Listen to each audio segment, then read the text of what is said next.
Hey everybody, welcome to System Test 42. Today we're going to be using some Simplex mechanical horns, which will be a nice change from some of the quieter devices that have been in the last few system tests, like the chimes and some of my, lower powered electronic horns. So as you can see, we have two Simplex 2901-9838 horns up on the notification appliance boxes. The horn on the left has a 4903-9102 light plate installed behind it. This has two incandescent bulbs up in that fire lens. And both of these will be on march time, and the fire light will also be coded to march time, but it's wired in separately, so we'll get audible silence and that light will keep flashing. There was a little bit of a disappointing moment 2 or 3 minutes ago when I started to film this test.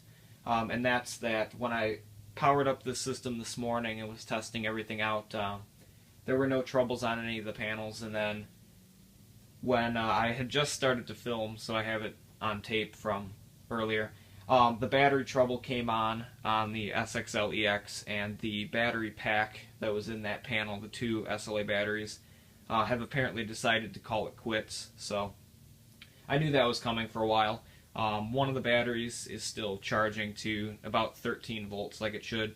The other one can't make it up past around like 10 or 11, so that one's been dying out for a while. I expected that those would go first because they're used batteries that I pulled out of a bank that was being demolished from their fire panels. So they were installed in 2012, so that was 6 years ago, and it's about time that they died out. So anyways, I moved the battery pack that I had previously been running in the AutoPulse 2000 over to the SXL-EX so that the system can be all trouble-free. Those batteries are from 2016 and they charge way up to like 13 and 14 volts, so those are really good batteries. They'll last for a while. But for that reason, there'll be a trouble hanging around on the DMP system from the AutoPulse panel, since I decided just to shut that off. I'm not going to be using it today, and it's going to have a trouble on it anyways without the batteries. So without any more discussion, let's take a look at the pull stations for today, and then we can go ahead and get started. For the pulls today, we have a standard Simplex T-bar, along with a Simplex rebranded Chevron pull station.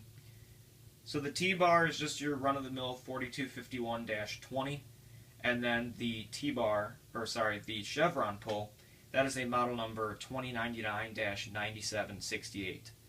The brake rod in there is just for show. That won't break. It's just I don't even remember what that is, some sort of little piece of rubber tubing, so that just bends out of the way when we pull it. But anyways, I think I'm going to start off today's test with the 4251. And we're going to go ahead and pull it. Like I said, both of the 9838s are on march time, so this should be pretty noisy. Here we go.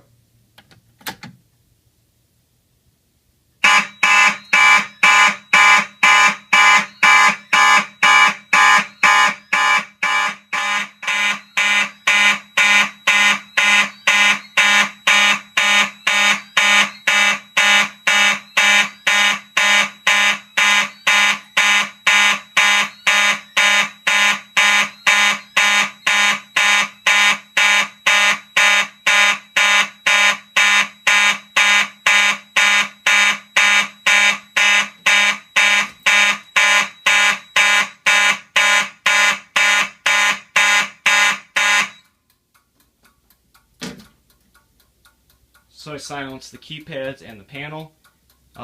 You can see that we still have the incandescent light flashing on audible silence in the panel, and you can hear the relays going to produce the march time signal on that circuit. And with the light still flashing up above, we can go ahead and resound the horns by pulling the chevron.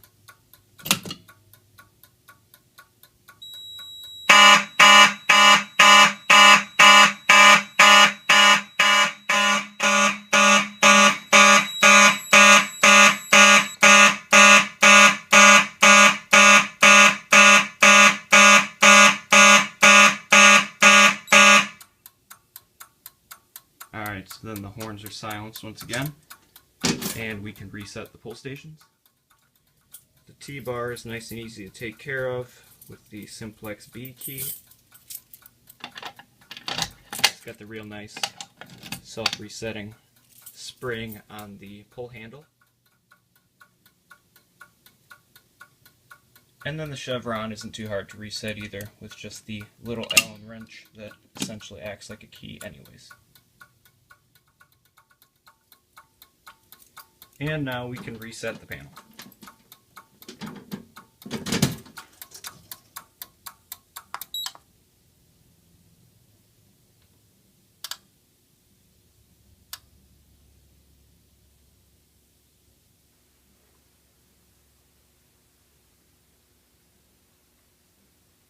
And so then, before I move the camera away from this shot of the panel, Captain421, if that's how you pronounce your YouTube username, requested that I try out the drill button on this panel, so I'd go ahead and do that now. When the drill is activated, it just activates the default pattern on both of the knacks, but none of the other functions are available. It doesn't activate any of the external relays or anything, it's just local to the knack circuits. And then all of the buttons like the acknowledge, reset, and silence aren't available until you cancel the drill with the drill button itself. So let's go ahead and try that.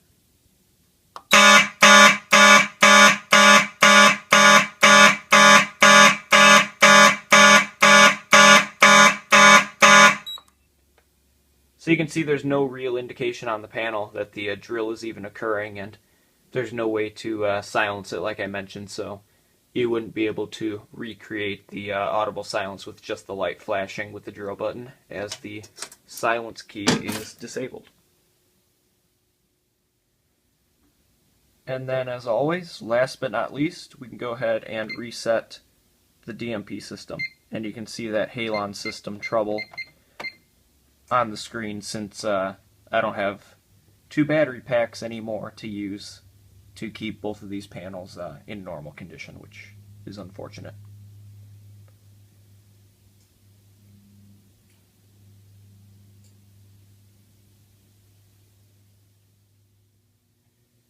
So that's just about all the system test content I have planned for today, so thank you guys for watching. As we sit here and look at the offending battery packs that I moved to sit on top of the XR500, this battery is charging fine. Its voltage right now is 12.98, and it hadn't been charged in a little while, so that one's just fine. This one's only reading at about 9.19 volts, which is why the panel sounded the battery trouble, even though these were connected, because the total voltage across them was just about 22 volts, and that's pretty close or below the threshold for when the panel will cut off the charging circuit and indicate a low battery trouble.